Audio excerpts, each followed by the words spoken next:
দিলাম আল্লাহকে, আল্লাহকে দ্বিমুখী ইসলাম আপনার কাছে চাইছে? বলেন না। কবি গালেন বলেছেন, দো রঙ ছোড় দো এক রঙ হো যায়, সারাপা মোম বানিয়ে সাং হো যায়। দুই রং ছাড়ো, এক রং ধরো, হয় মোমের মতো গলে আবু বকর হও, আর না হয় পাথরের মতো শক্ত হয়ে আবু জেহেল হয়ে যাও। আমরা কি সবাই আবু বকর হতে চাই? কথা বলেন, আমরা কার মতো হতে চাই? আবু বকর সিদ্দিক রাদিয়াল্লাহু তাআলা আনহুর মতো যদি হতে চাই, ব্যক্তি, পরিবার, সমাজ ও রাষ্ট্রে সকল ক্ষেত্রে এই কোরআনকে মেনে নিতে হবে। রাজি আছি তো ইনশাআল্লাহ? ইনশাআল্লাহ। যদি না মানি, আপনি এইখানে কোরআনকে মানলেন, বাইরে গিয়ে যদি শয়তানের মতবাদকে মানেন, তাহলে মনে রাখবেন আপনি হলেন মুনাফিক। আপনি কি মুনাফিক?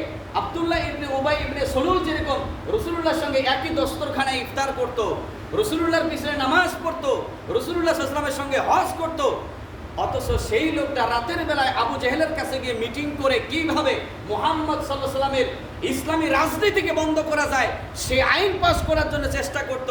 আজকের যুগেও যদি নামধারী মুসলমান ইসলামী রাজনীতির বিরুদ্ধে আপনি কথা বলেন, তাহলে বুঝতে হবে আপনার রক্ত আর আব্দুল্লাহ ইবনে উবাই ইবনে সলুলের রক্ত, ব্লাড কানেকশন এক হয়ে গেছে। আমরা কি পরিবর্তন চাই তো? ইনশাআল্লাহ। ইনশাআল্লাহ। পিছনে যারা আছেন আপনারা তো বলতেছেন না ভাই, আমরা কি আমাদের জীবনকে পরিবর্তন করতে চাই তো? ইনশাআল্লাহ। আল্লাহ তাআলা কবুল করুক, সকলে বলে আমিন।